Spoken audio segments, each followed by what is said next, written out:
So this is the Inspire part of the package, our monthly gathering. We meet from September through May, and this season it's been the third Saturday of every month. So welcome. Our topic today is gender roles. Next month we'll be talking about housing, then disabilities, and then we take the summer off and come back in September. If you haven't been to an Inspire event before, the agenda looks like this. We have our welcome, I'll make some introductions, have some opening words, and we'll have some music. Then our panelists will speak. We'll have our panelists each speak for 10 minutes, followed by Q&A. And then we'll break to get some food. And then we'll come back to a small group and large group conversation.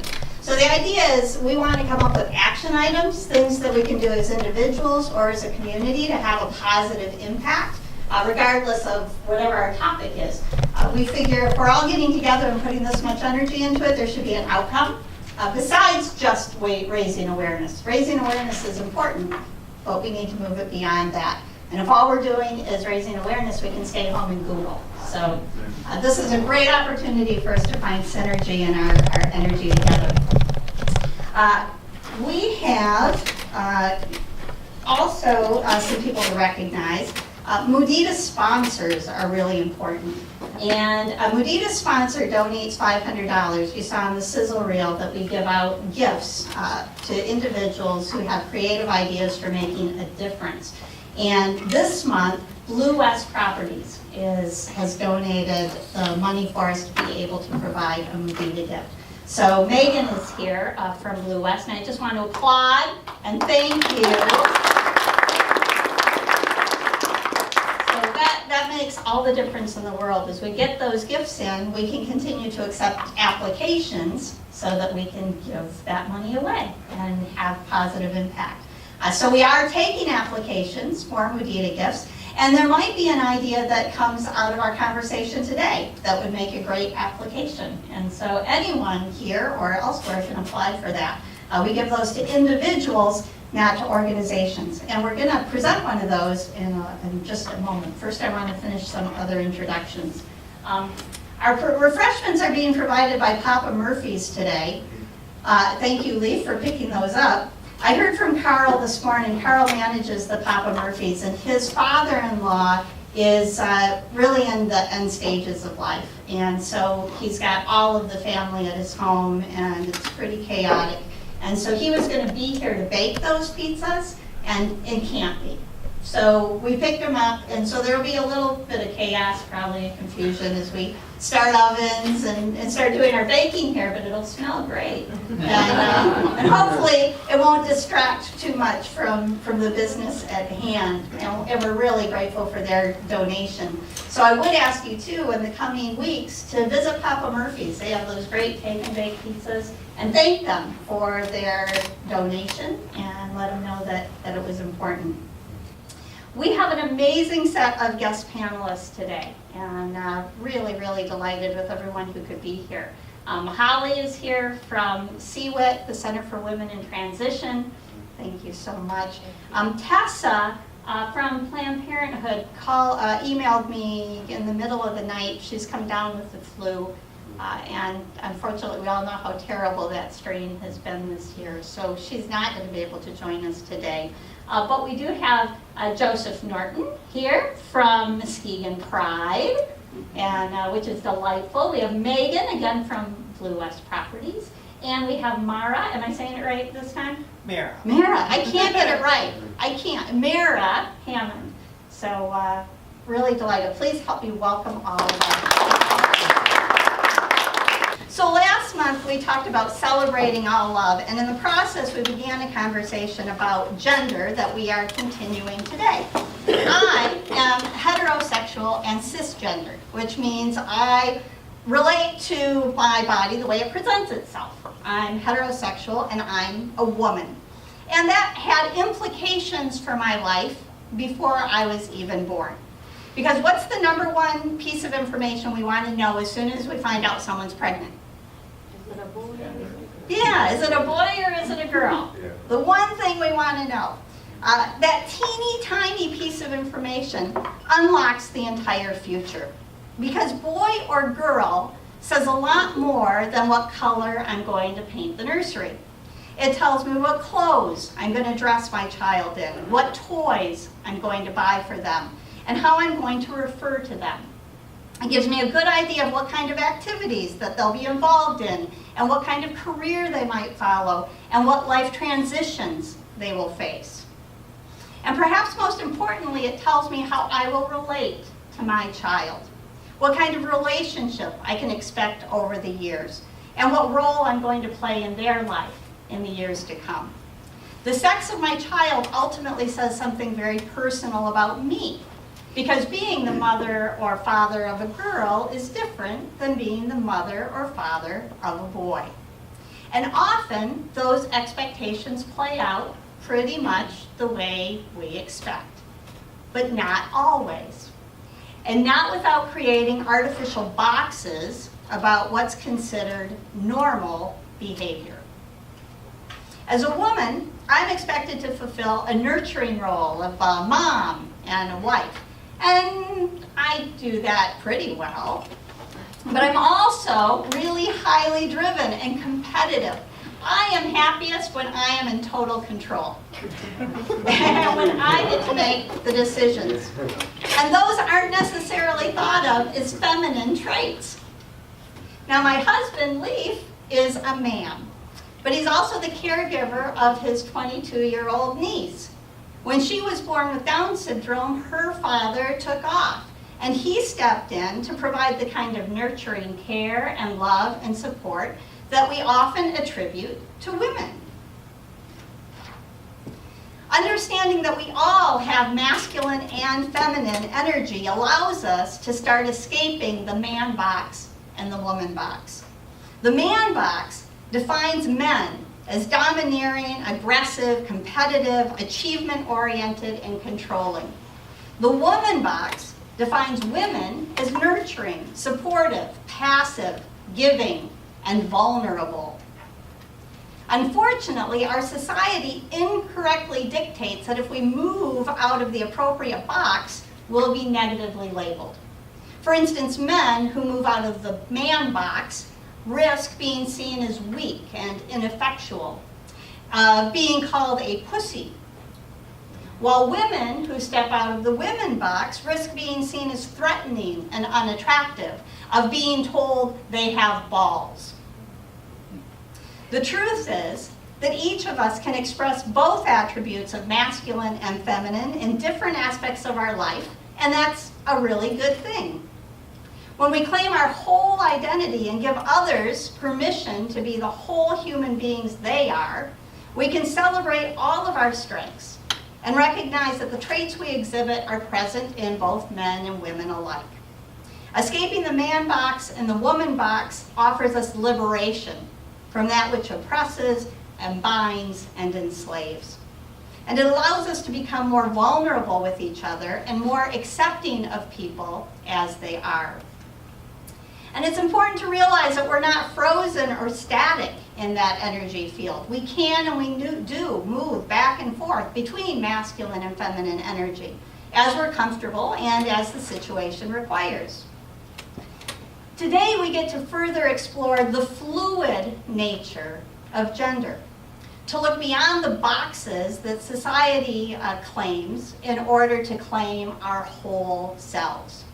Our panelists today are a really diverse group, breaking gender barriers, some in terms of what they do, and others in terms of who they are. We're going to move on to our guest panelists now. So each of our panelists will have 10 minutes to speak, and then we'll have a Q&A time. And I wonder, does anyone want to volunteer to go first? I will. Okay, I was going to say, how about you, Holly? So I think You can, let me give you the. I can be pretty loud too. So, and you'll have to cut me off at 10 minutes because I talk a lot. okay. Okay.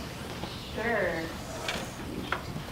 So my name is Holly Seymour. I'm the program director at Center for Women in Transition. I have been there about 10 years now.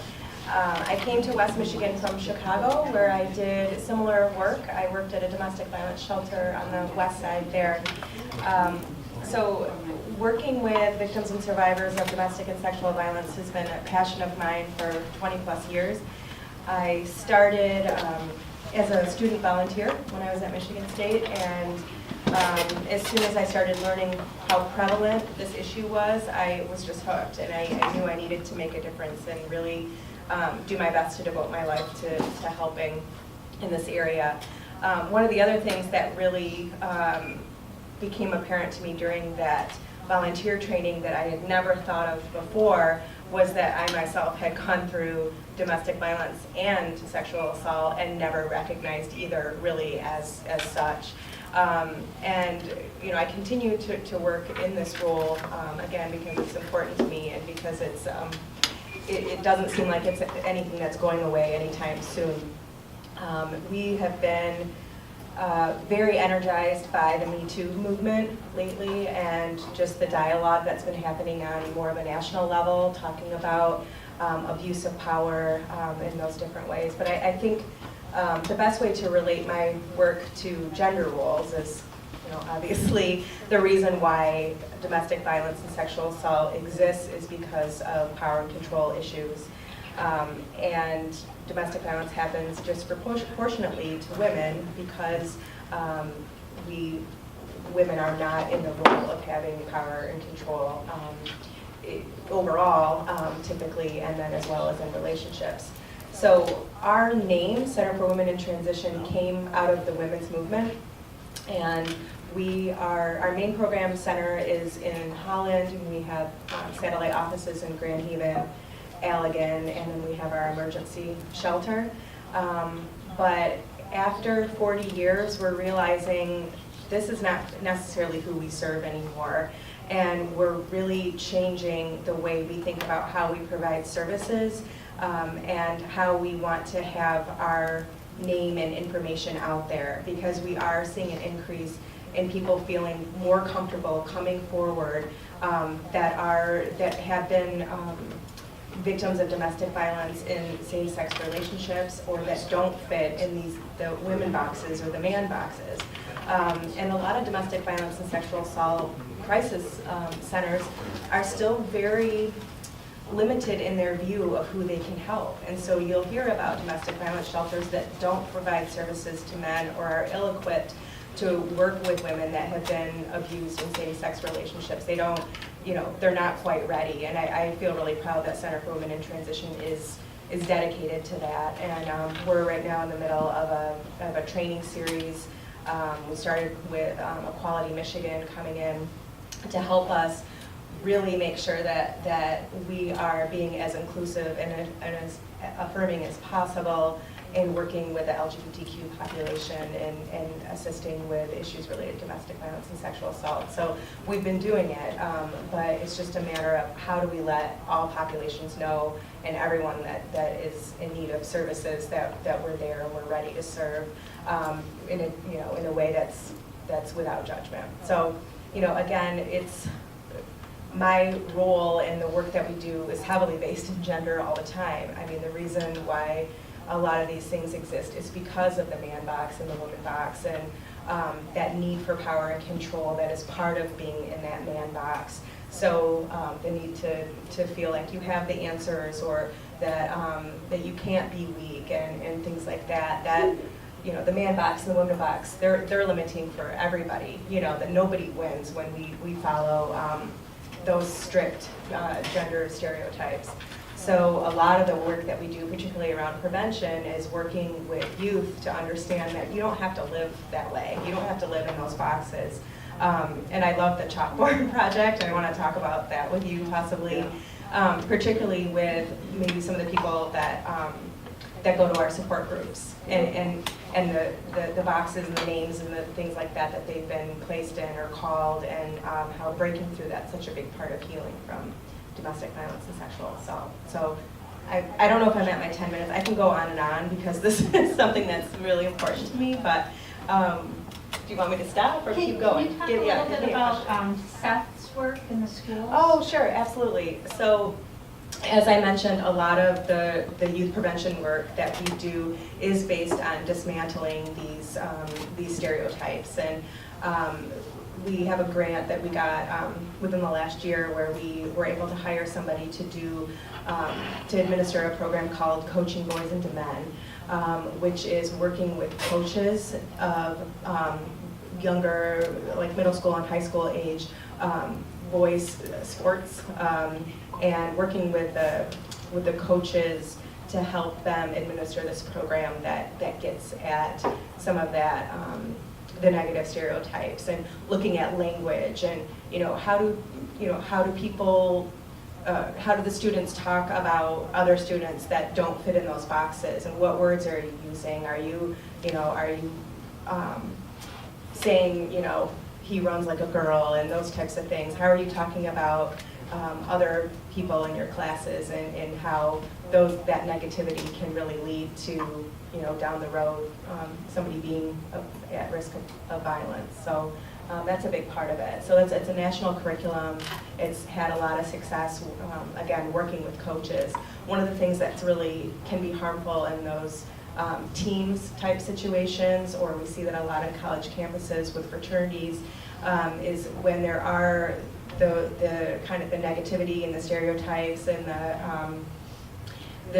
it begins to normalize that type of thinking, and the groupthink can become even more dangerous. So that's where you see things like, fraternity members being aware that there was a date rape in the fraternity house, and everybody covers for that person because that groupthink has gotten to the point where violence can be normalized, so it can be really dangerous. So sports teams and things like that it's a great place to get in and really start trying to dismantle some of that. So, does that make sense? Yeah. Great. Questions for Holly?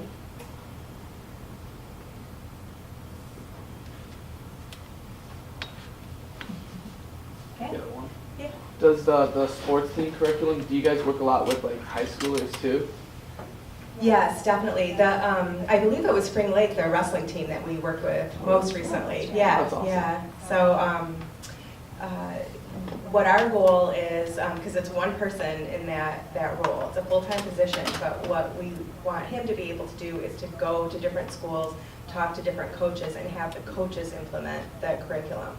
Because, in most cases, those students already look up to the coach. That coach is already in a position where, hopefully the kids respect them and see them as a leader. So they're kind of natural leaders already in that, in that role. So that tends to work well. And then that way we're building capacity.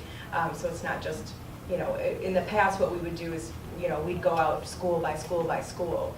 And that's just, by the time you're done, it's a new school year, and you have to start all over again to make sure that everybody gets the same curriculum. And this model is quite a bit more getting more people on board, which increased buy-in, obviously always a good thing. So.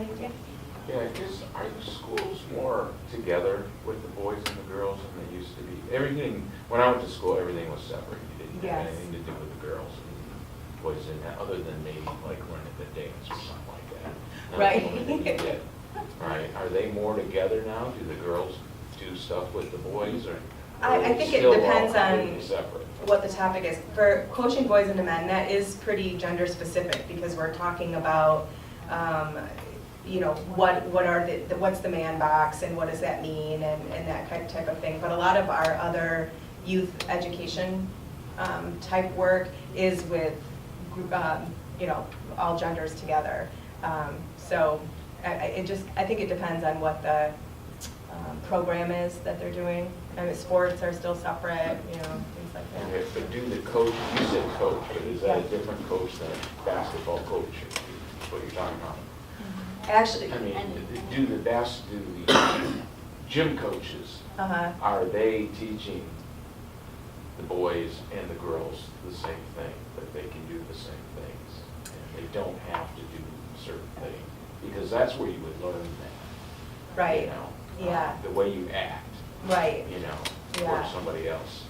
Yeah, I mean, I think when it's maybe regular gym class, I'm not sure. I mean, I think different schools are probably different, but, you know, I think in general, things are definitely better, but there's a lot of work to do, for sure. Yeah. Are you finding that the coaches are on board? Because there's definitely a coach box too, which has, you know. Oh, yeah, yeah, definitely.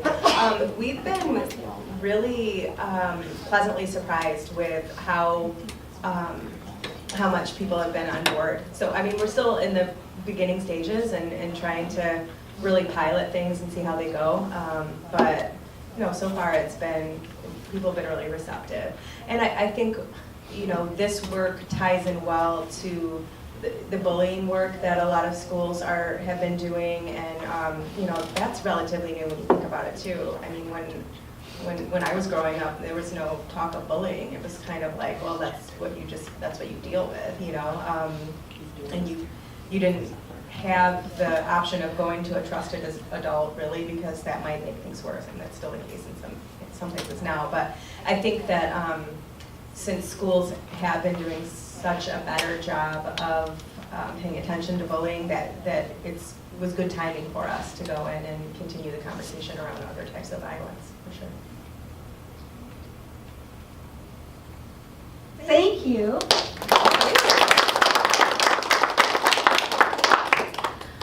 Megan, did you want to go next? I will, sure. You mentioned. Sorry.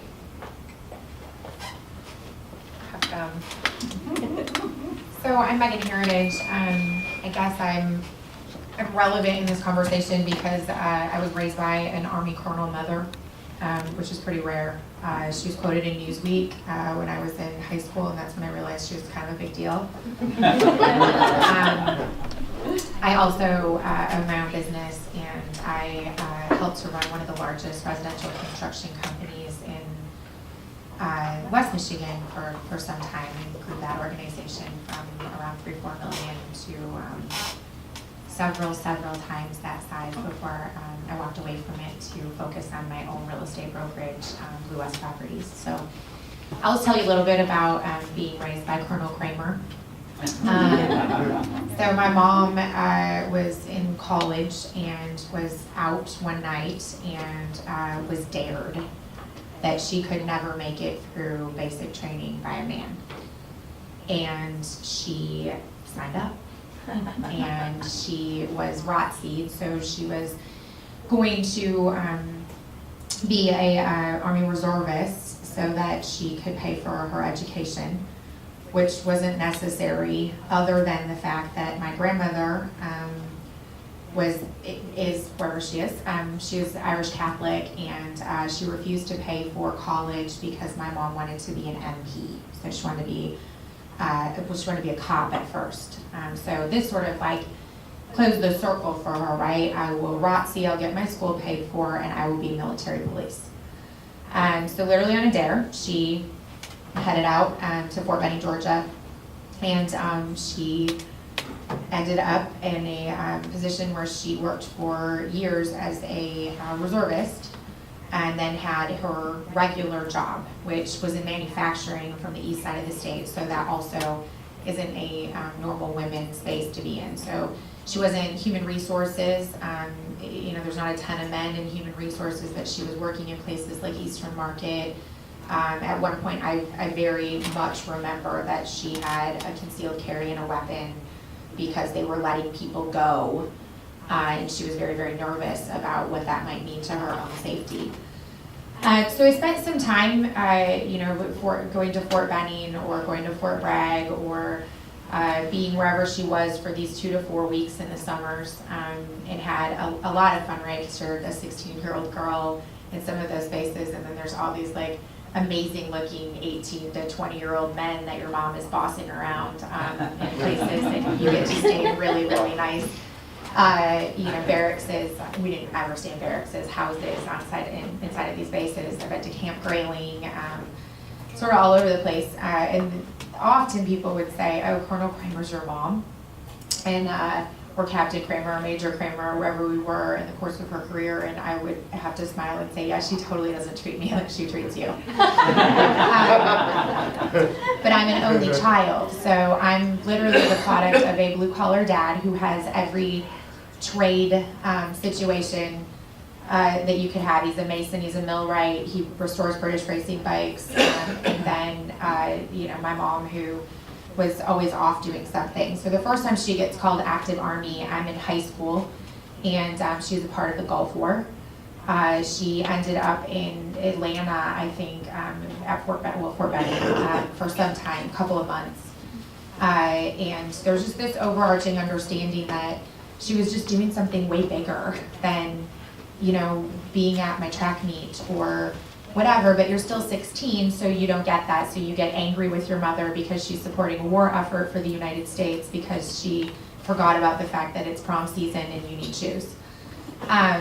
Which now seems so ridiculous, but it's just where your headspace is, I think, sometimes. And then when we started the Iraq War, that was probably the most, the part where I really got it, and I'm not sure if that's because I was older at that point, or it was more intense somehow. But they pulled her active Army again. I think at that point she was a major, maybe she was a lieutenant colonel, I don't know. And she said, she called me from Germany, and she said, I'm so sorry. I can't really let you know where I'm going or where I'm going to be. The next time that you understand where I am, you'll see it on the news.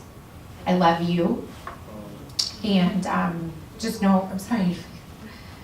And she's fine. And I'm so proud of you. That's like a really weird moment with your mom, right? And so that's exactly what happened. About 5 or 6 days later, we watched the news. And we mobilized, and we had tons and tons of troops going into Baghdad. And the next thing that I knew, I said, where are you? And because the great thing about having a high-ranking officer as a mother is that you can get her now, right? Like the first time that she went to Iraq, it wasn't like that. But I could literally send an email once they were settled and say, will you please call me at 2:00? And she could. So I said, where are you? And she emailed back and said, I'm sleeping on the floor of Saddam's palace. And I'm like, wow, right? So she does funny things. She's not, I'm much more comedic than my mother is, but she would do funny things like send me a picture of her in an Apache helicopter where they're going to pick up somebody who was hurt or whatever, and like it would be nothing other than the photo, and then it would say, what'd you do today? Or she ended up, the first tour, she was part of a base because she was living in California at the time that was out of Hawaii. And so she has all these like Samoan protectors, like these huge men, and it would be a picture of her in a tank, and all of that. So she was offered Brigadier General for a third tour in Iraq and declined it. She also did missions in Kosovo, Qatar, we'll say Qatar, but she'll say Qatar. She kind of saw it all. And I think that, that reflected in me. Between my two, I think my dad really wanted a boy. He's Canadian, and my parents were divorced when I was 6. So I was like pinstriping cars and, hanging out in the backyard. I can hockey stop. My boys think it's the coolest thing in the whole world.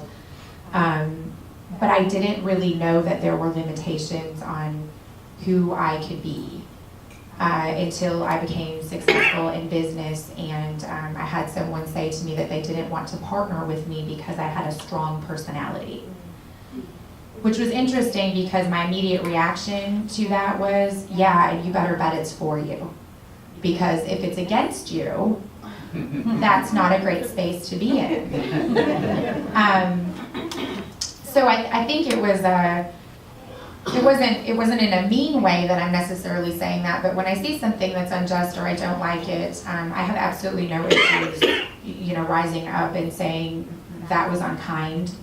Or if a woman comes to me and says something derogatory about another woman, I will literally now at 38 years old say, oh, I'm sorry, I don't do that.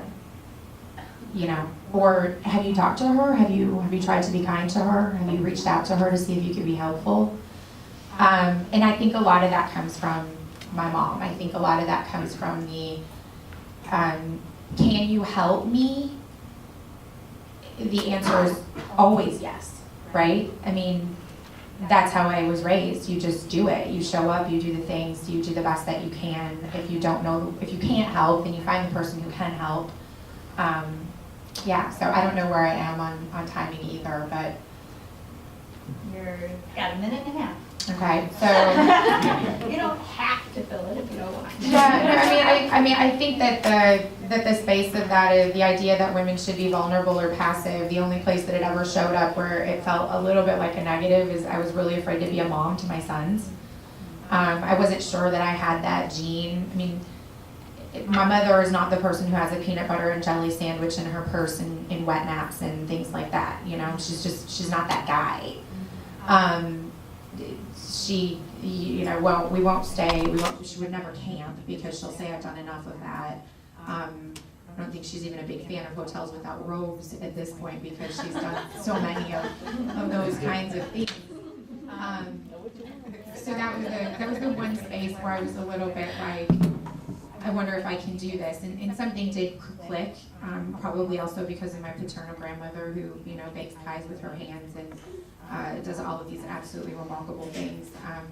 But I know that she taught me to see all people as equals, and my dad as well, right? They didn't make it very long. I think they made it about 9 years, but it's difficult to be married to women like us if you can't handle us. So my husband sees me truly as an equal. He watched that I was afraid. I openly said I was afraid of, you know, these babies and how I was going to be maternal to them and what that was going to look like, which was like shocking to everybody around me, but it was very real for me. And he just showed up as the best dad ever. So I think having a communication about, you know, am I a bitch, or am I being aggressive because I'm afraid in business, or, you know, where exactly are we? It just becomes really, really important. So you said PUSSY, so I can say the name. My kids can spell now. Thank you. Yeah. Questions for Megan? Yeah. How are you teaching I know you have boys, as you're young, how are you teaching them about not gender roles? Yeah, so funny. I just said this to Sandy too. Like Henry said yesterday, I guess he's with John, and then I circled back on it. But he said, "Well, acting is for girls. I don't want to do that." And John handled it, but then I came back in circle, and I was like, "Why would you say that?" And he's like, "I don't know, because the girls, they do the dancing and the stuff." And I was like, "Do you want to dance?" He's like, "I really like to dance." He's a really good dancer. He owned a wedding in Colorado. We had no idea what he was capable of. He's 4 or 5, sorry, he's 5, 2 weeks ago. I guess by example. You know, I mean, at this age, I don't care what anybody says anymore. People say stupid stuff. I care what they do. You know, I want to watch you go do the chalkboard campaign. I want to see you do that. I don't want you to say bullying is wrong. So what are you going to do about it? So, I mean, in this space, I'm going to make that little man dance. And I'm going to, his older brother is super excited about going to this theater camp. I'm going to encourage Henry to go and see what it's all about. And I'm going to take him to the greatest showman on earth and make sure that he sees Hugh Jackman or whatever being an actor. You know, I want to show my sons. I don't want to tell them. Other questions? I guess I have a question about being maternal. Did you become maternal, or did you decide just being a supporting, loving person to your kids is enough that the label maternal wasn't necessary? Yeah, I don't know what that means. I don't know what maternal, I guess, means. I was worried about the connectivity that would make my small humans know that I love them. But I think that maybe I was wrong for even having that word, you know? Like, I watched John was maternal in the true sense of the word. He knew exactly what to do in like 2.5 seconds. And my boys, it like shocked me, right? Like this is a little crass, but one of them is like in the bathroom, and I'm new to this thing. He's like 3 years old and 3.5 something, and is yelling, come quick, my penis is strong. And I'm like, John, you know, I mean, so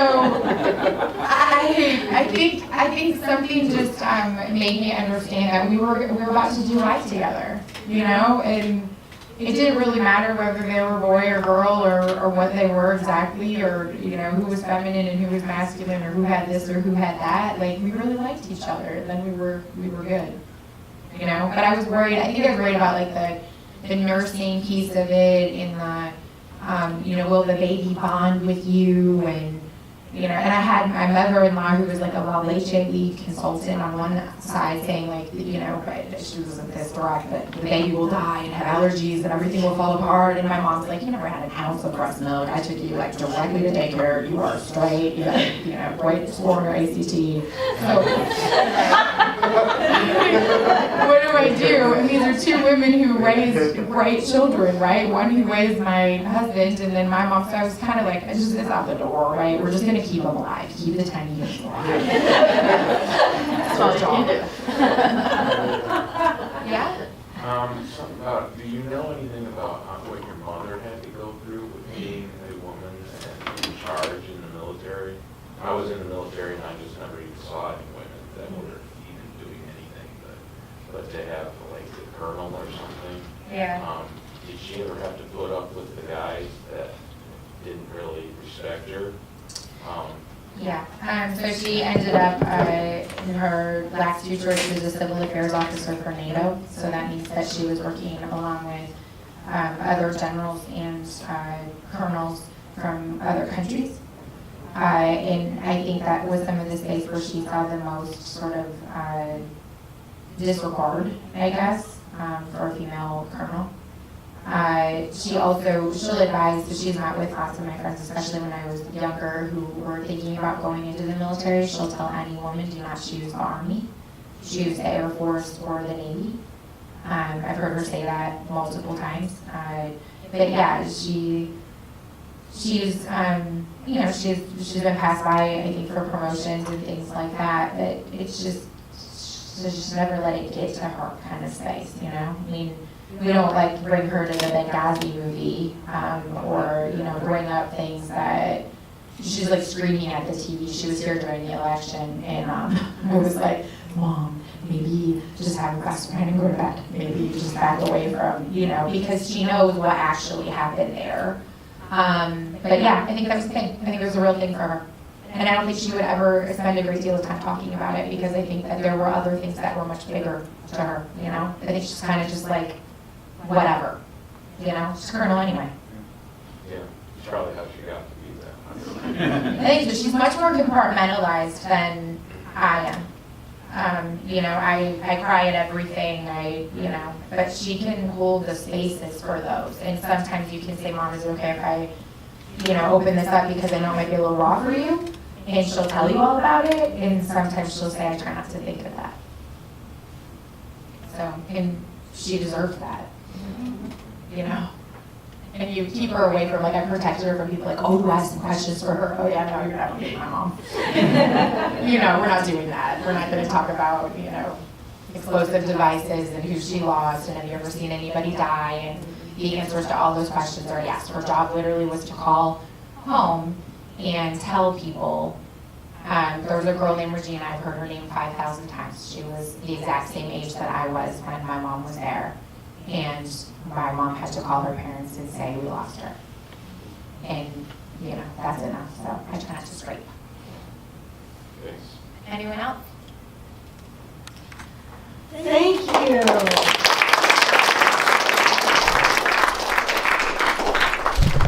Joseph. Hi, I'm Joseph Norton. I'm a high school student at Orchard High School in Muskegon. And I'm also a student, a robotics student on Team 4004. The Muskegon area robotics students, or the Mars Rovers, who participate in the first robotics competition. I'm also a youth grant maker at the Muskegon Community Foundation, the Muskegon Youth Advisory Council. So,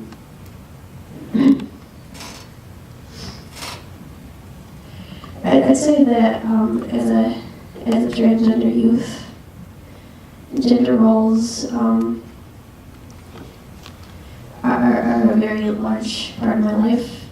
I mean, it's a big part of everyone's life, but I think for trans youth that's exacerbated because when you say you're a certain gender, you have a lot of expectations.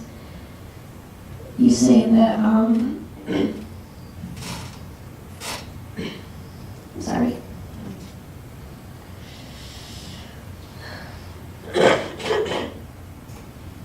So let's say that I identify as a boy. So, I'm sorry. You're fine. Take a breath. I couldn't do what you're doing.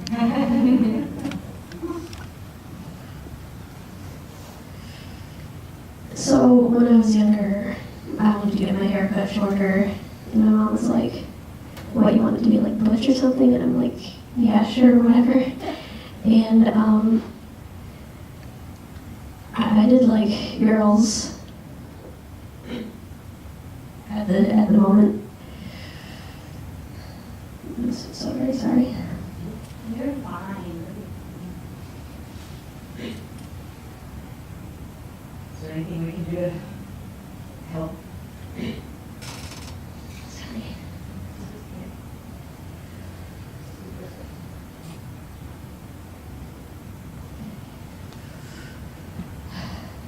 All right. Maybe I should start over. So even for trans people in the community, there can sometimes be certain expectations.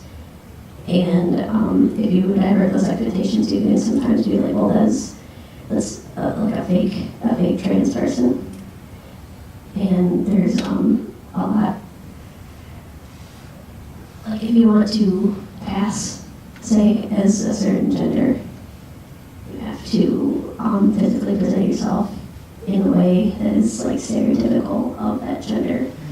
I know that I had long hair for a while, and I'm fine. I'm totally fine with it. I cut it off like a couple weeks ago, and I said to myself, well, I'm fine with having long hair, but people won't be able to see me as a boy as easily if I cut it. I mean, if I don't cut it.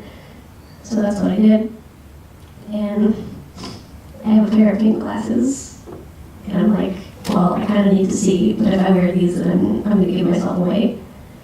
And I'm very self-conscious about what I wear and how I present myself because I want to project this image of boy, but I have to be very, very careful. And in my work with my robotics team, gender in robotics is something that is very heavily focused on because robotics is very male dominated. So there was this competition that my team was going to go to for girls only, and I was invited to go, and I was like, So like, I very much understand the need to give girls the opportunity to participate in like STEM and robotics. And I almost feel this responsibility to break a glass ceiling, but at the same time, that's not who I am.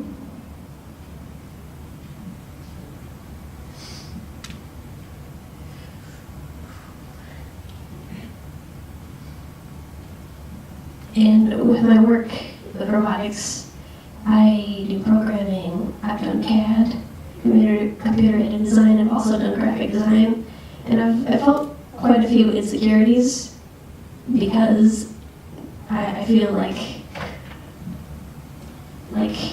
this graphic design stuff I'm doing, it's very feminine, and at the same time I don't want to put down the girls because I know that they're very capable of doing everything that the boys do with the engineering aspect of it. And even like physical strength, I'm like, well, I should be able to pick up the robot, but my physical prowess just isn't there. And I've been trying to kind of find myself there without buying into the negative stereotypes.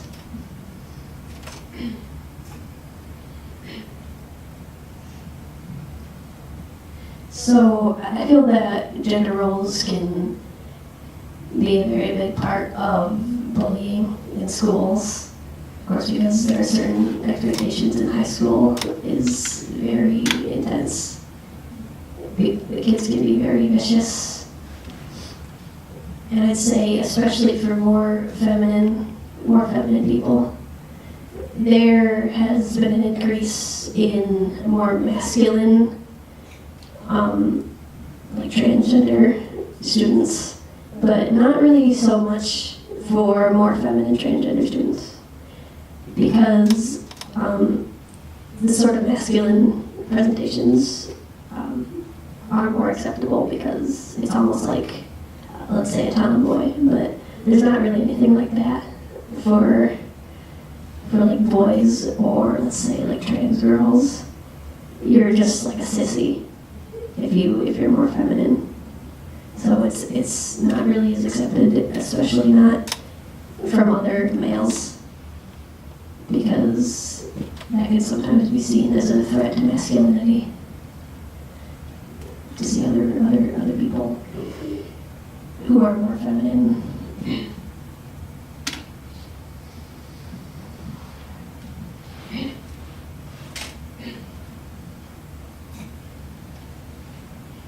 So, my sexuality and the things that are expected of me being a boy, I've told my mom and my sister that I like guys. At the moment, yes, and that's just where I am. So I'm a boy and I like boys, so that would make me gay. And they're just like, I can't understand, like, if you're a boy, why would you like other boys? I can't understand that at all. I just say to them, why is a gay man gay, you know?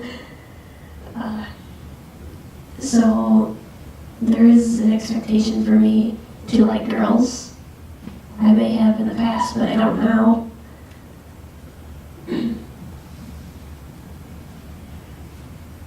I think about my future, and I think about what it's going to be like for me to have a family. Because,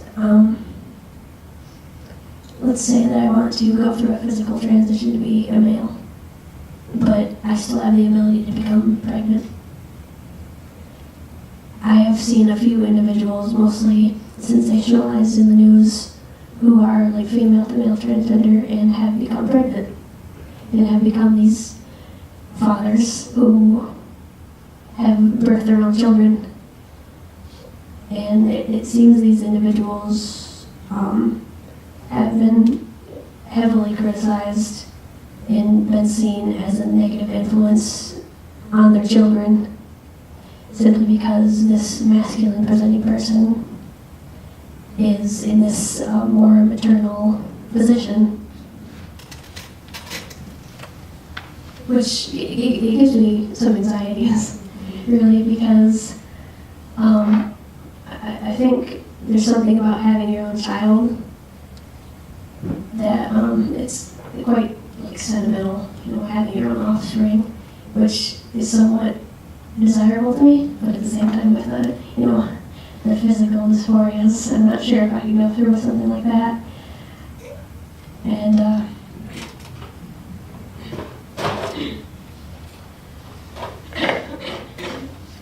had a cold a little while ago, about a week ago. I'm not going to take this one, it's still quite congested. Sorry.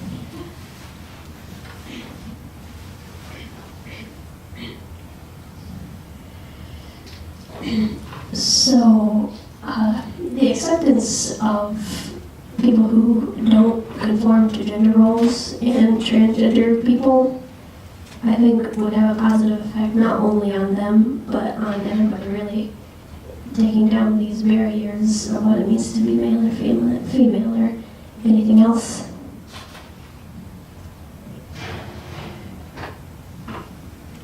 Great job.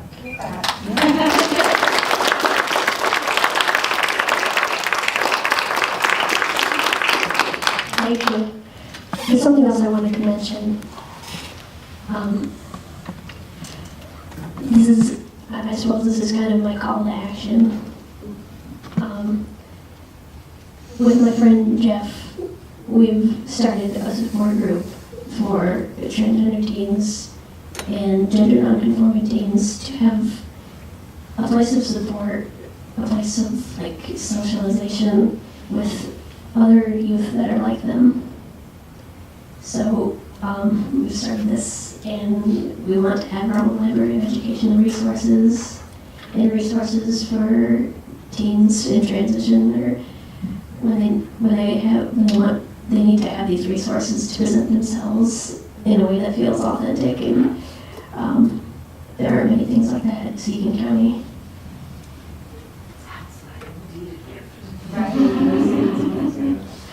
Put in an app. I mean, maybe. That would be really, really helpful.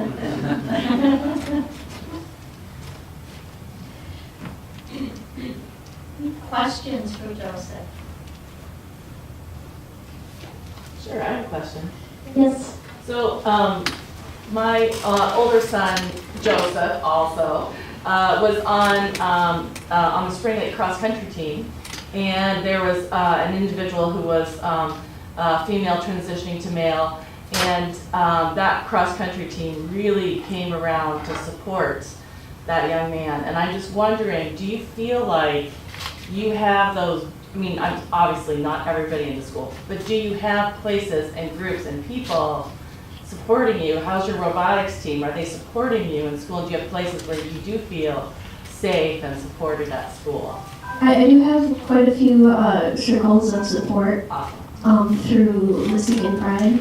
I have people who are very supportive of me and all that I do and who I am, and my robotics team have come forward about my identity to them, and they've been very supportive and accommodating of that. And at school, my principal is really great. He has really done what he can to improve school policy regarding gender expectations. Good. Good, that's great. I'm glad to hear that. That's awesome. Because even just some small safe spots help. Yeah, I really think that's essential for LGBT and gender non-conforming youth. Yep. Good. Yes. Do you think it's better to let people know that you're transgender, or if you're bi, or whatever you are, instead of just having people just be, or is you think it's better now that people are coming out and people know more? Like when I was growing up, you didn't talk about it, you didn't know who was gay or who was Right. whatever. You haven't even heard of transgender. I suppose it depends on the situation. And if you're in an environment where you can be open about that sort of thing, I think it can be useful for others to know, what your gender identification is, or hey, I'm transgender, because they might not know how to address you. So I think that really depends on the environment, because obviously it's safety first.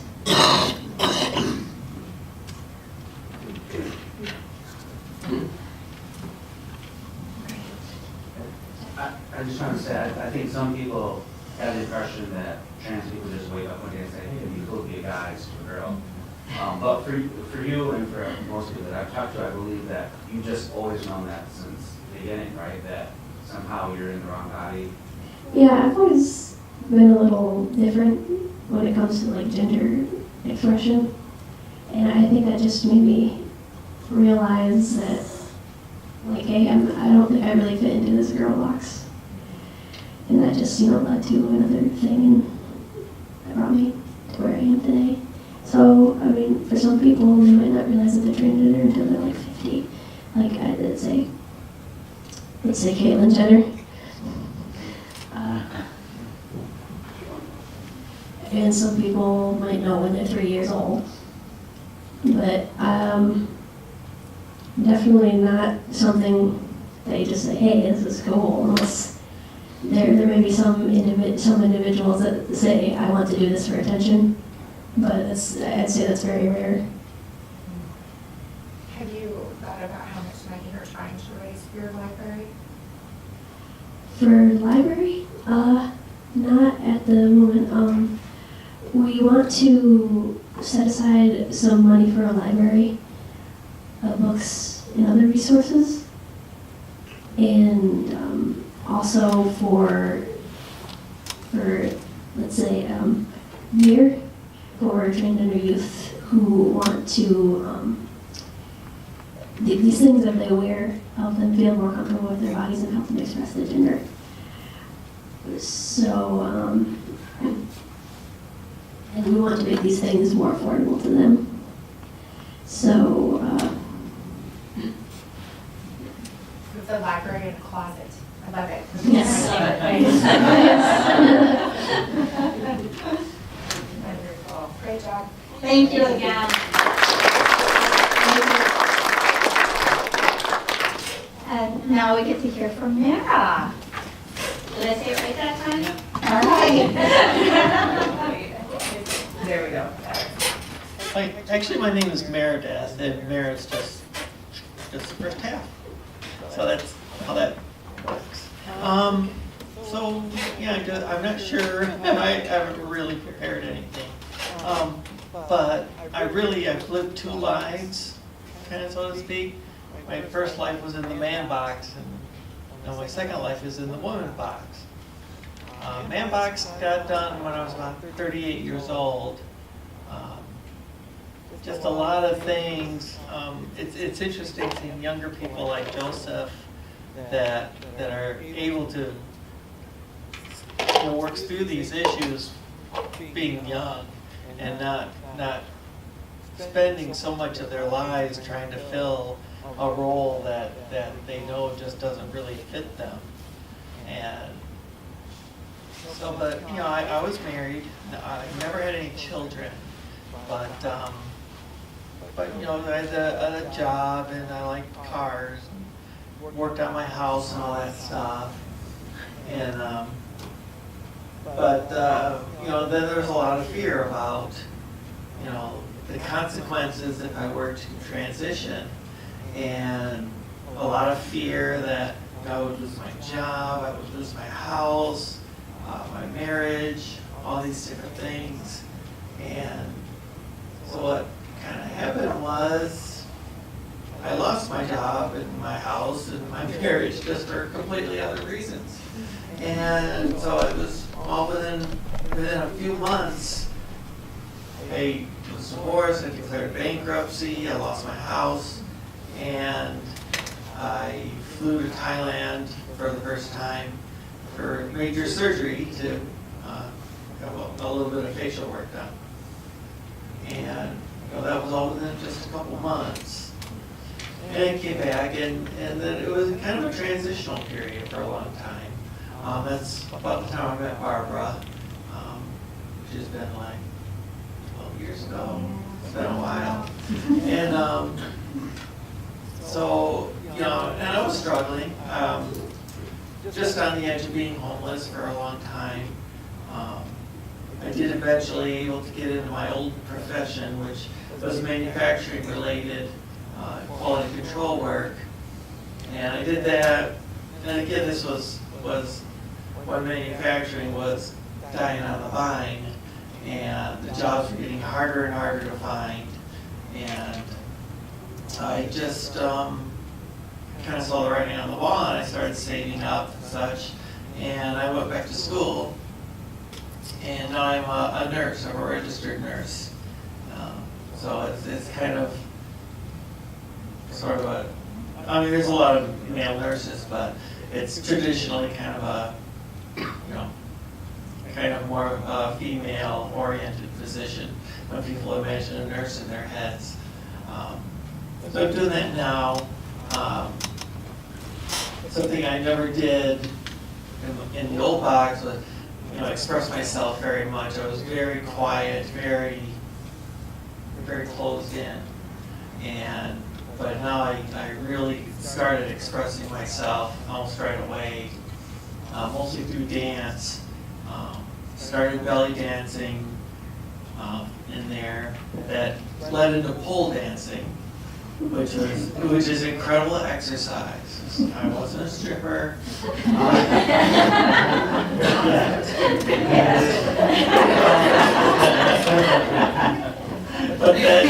But that brings me to the next genre I got into, which was burlesque, which was pretty much stripping, you know, with just a little tiny bits of fabric hiding the bits. But the way it's done, it's very empowering, and the focus is on sort of the teasing and the flirting. You know, it's if you've never seen burlesque, it's quite an interesting art form. And now most recently I auditioned, and I'm now part of Muskegon-based Rising Phoenix, which is a fire dancing troupe. So doing dancing stuff on fire.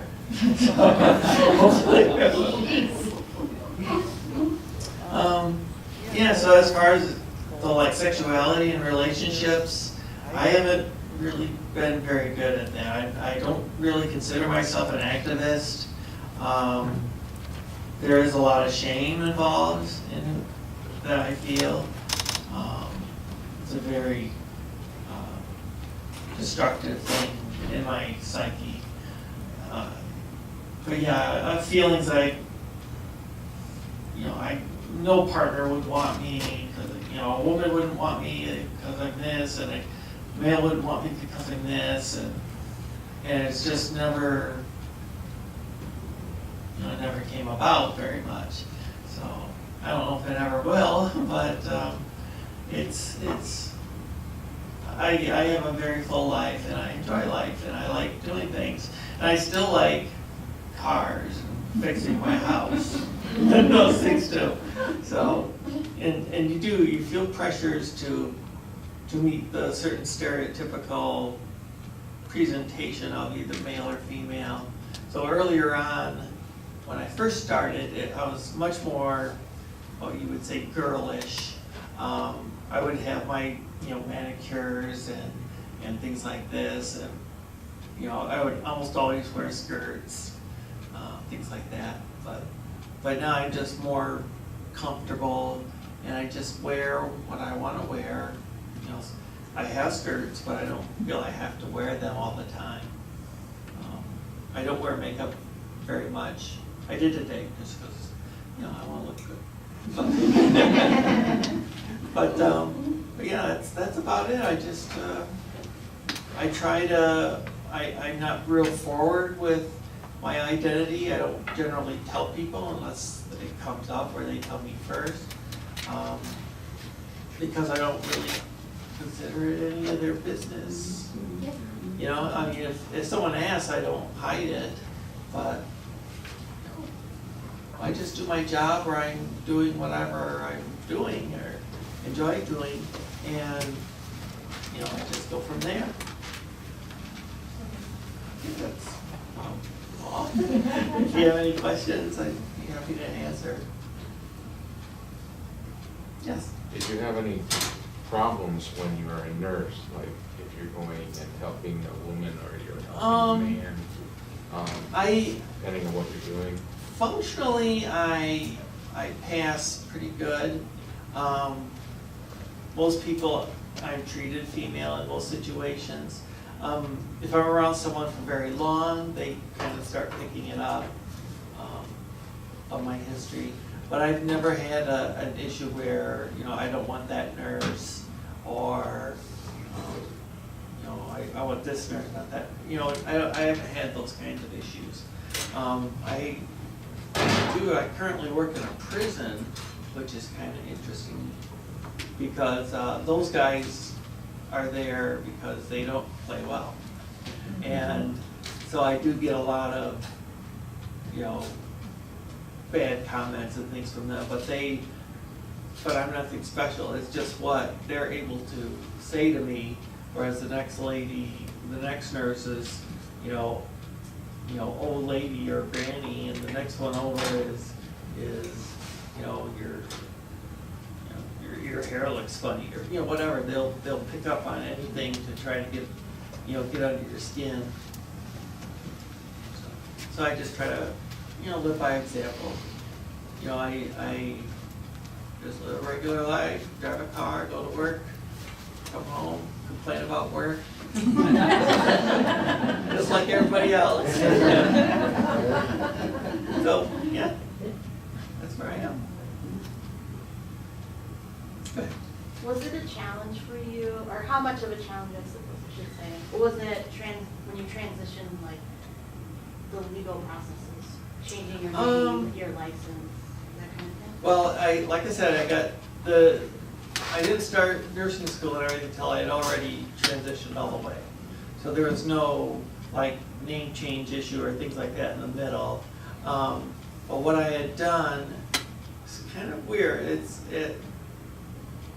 When I went through the legal name change and things like that, the transgender stuff really hadn't come into the mainstream yet about the issues, and it suddenly had gotten, it got more difficult. Now it's a little better now. But all I had to do, I was able to change all my documents down to a birth certificate before I had actually completed my physical transition. There was, for the birth certificate, you have to have an irreversible physical transition. I did have some surgery. I had initial surgery, but it was facial surgery. And of course the hormone therapy.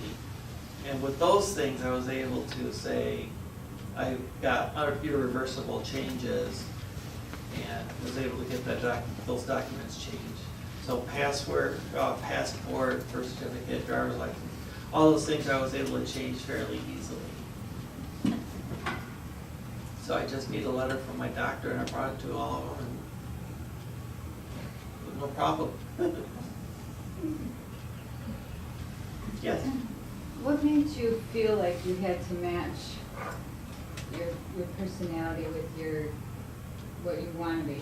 You know what I mean? Okay, so like, you were a male. You wanted to change it. What made you feel like you had to do that to feel like you're completely complete? What made you feel like you had to do that? Yeah, I mean, I've done some self-assessment as to that, because when you think about it, most of like gender and gender presentation are societal constructs. You know, what kind of hair, what kind of clothes, or what kind of shoes. All those things are more societal constructs of gender. Where, you know, maybe someday we'll get to a point where people can just express themselves any way they want to. Some of what might be called today gender fluid, where one day they might want to wear, you know, a flannel shirt and jeans, and the next day, you know, a nice dress. It's, you know, I think we might be getting a little closer to where people can be expressive without having to do a physical transition. But with me, it was a much deeper thing. You know, when I transitioned, it was much more, there wasn't so much the thought of fluidity and sort of a spectrum of gender wasn't so prevalent. And it was really still the binary male or female. And, you know, and I wasn't fitting the male binary, so I moved to, you know, go big, go home kind of thing, and go to the female side, and I'm much happier. It's a matter of body too, and it's not just clothes and things, but it's deeper. It's down to your very core that this body is not the right body for me.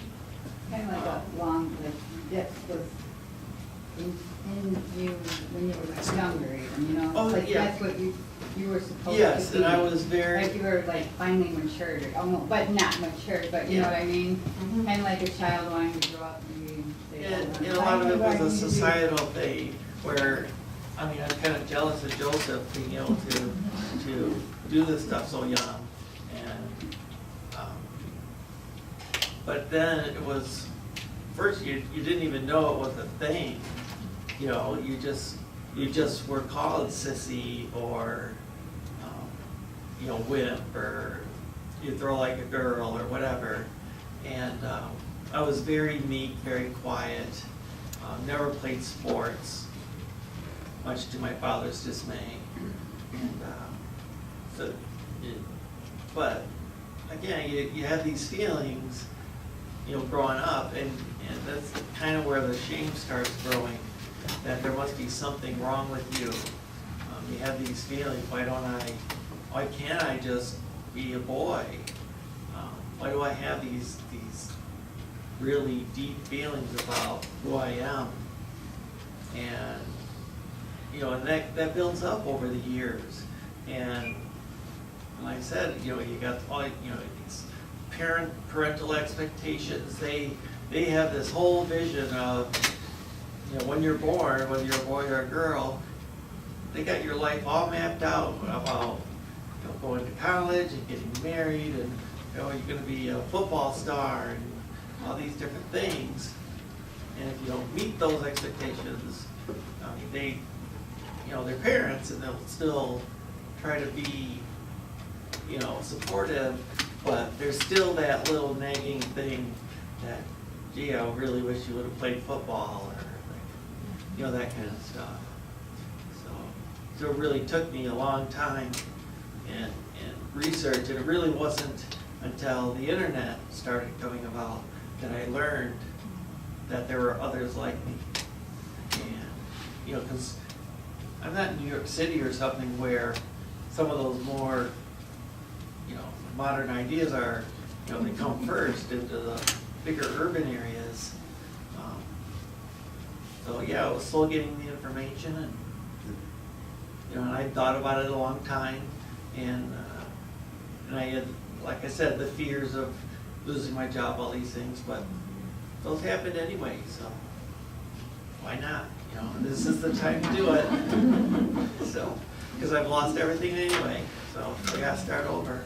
I'll start over as myself. Yeah. Can I ask you, as far as giving advice to Joseph, like if he's struggling with, do I just take the easy way and just be what my parents expect me to be and what society is, or take the hard road and be who you really are on the inside? And you have any advice for him to move forward It's with? really an individual thing, and what Joseph feels comfortable with. Hopefully Joseph has parents that will give him the space to find, because he's still young, and he's already experienced some things where he used to like girls more than guys, but now he's more liking guys. So he's still kind of finding himself. And as long as his parents and his support circle gives him the space to just be who he wants to be, and not try to force any expectation on him, whether it's, because Joseph's a boy, but you're not a macho enough boy, or, that kind of thing. So that can be really hard, because there are, masculine, butch, trans women, which kind of, there's a whole nother set of stereotypes for trans women, and you gotta try to be glamorous and dressed to the nines and stylish and all these things. So my advice would be, just one day at a time, and just, let your parents, support you. Hopefully they support you, and give you the space you need to become the person you are. Because when you think about it, it's you. It's just you. It's your life. It's how you want to present yourself, how you want to express yourself, and it really doesn't. How long or short your hair is doesn't matter to this guy. Why would it? But sometimes some people, they do. They take that personal, that you're a female and you cut your hair short. I mean, that was one of the, I just read this whole big article about kind of the rise of evangelical Christianity and how it became so focused on basically female sexuality or the lack thereof, and control, the long hair thing, and not showing your leg, all these different things was all this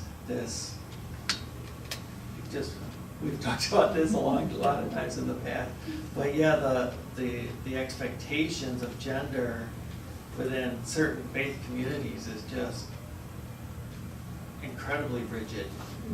And it's much harder to be in it takes so much strength to get past those kind of things and stand up to, not only your parents, but basically your entire community where you are.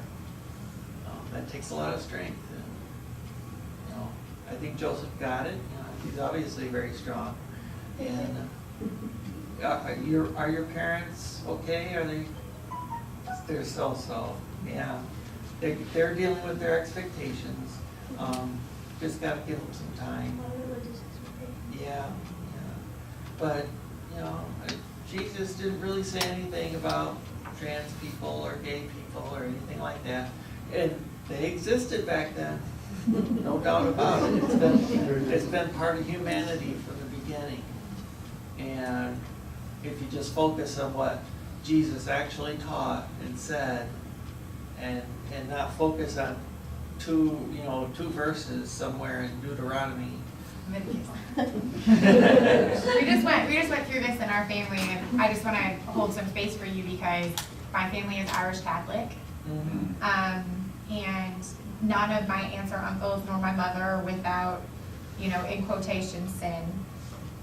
We all went through Catholic school for most of our upbringing, and my cousin Kelly just married her partner. My cousin Kelly, who at 6 years old would take her dresses off and throw them in the closet, and we would fight with her back and forth. So she went to Michigan State University. She has a degree. She is now in the Rocky Mountain, what is it called, like the DNR. So she's she's going to school to be a police officer, all that. So we took my son to her wedding in Estes Park, Colorado, and my husband and I made the decision that we were going to say nothing and see what kind of parents we really were. And my children thought that the most important part of the wedding was when they put dirt from Michigan and dirt from Houston with dirt from Colorado, where everybody was from, and then they planted a tree. That was monumental. So he said no words about two women who were wearing dresses or the fact that they were getting married.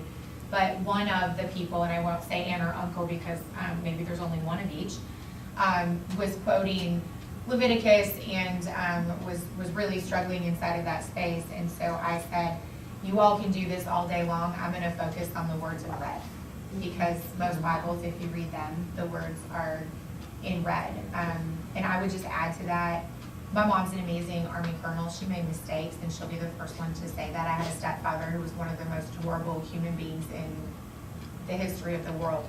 And high school is to be survived. It's just to be survived. Just get through it. Yeah. You know, the Sams out there who are doing these great things, and that's coming from president of student council, Juliet in the play, cheerleader, you name it. I was popular. I was both a bully and I was bullied, and I'll say that openly. I was a mean girl. And I had girls who were mean to me. if your parents aren't supportive and they're not in that space, you do you. My mom will be the first one to say that I would be a terrible person in the Army and that she could never run her own business. And I own a $25 million a year real estate brokerage. Just get through it. I know, but just don't think that just your parents are, in their opinions, they're limited to their life experience, and so that makes me really nervous, because my mom did the very best that she could with the tools that she had, right? So I have no judgment in that space, but I'm really glad that somebody told me there's a great big world out there beyond this little town and this first 18 years or so, right? So I just don't want the parental support to get. Sometimes our parents are wrong and our aunts and uncles are wrong, and the people who are raising us are a little wrong. Sometimes I'm wrong with my boys. I think that's where a lot of parents get trouble, because they feel that this little space inside college childhood feels like it's going on forever, and they can't do the things that they feel that they need to do with their lives and with their bodies, and then just if they don't have this support, their minds just break, and they get to this point where they're like, my life's always going to be like this, so why is it even worth living? Right. So then they go to these drugs, alcohol, cutting, suicide.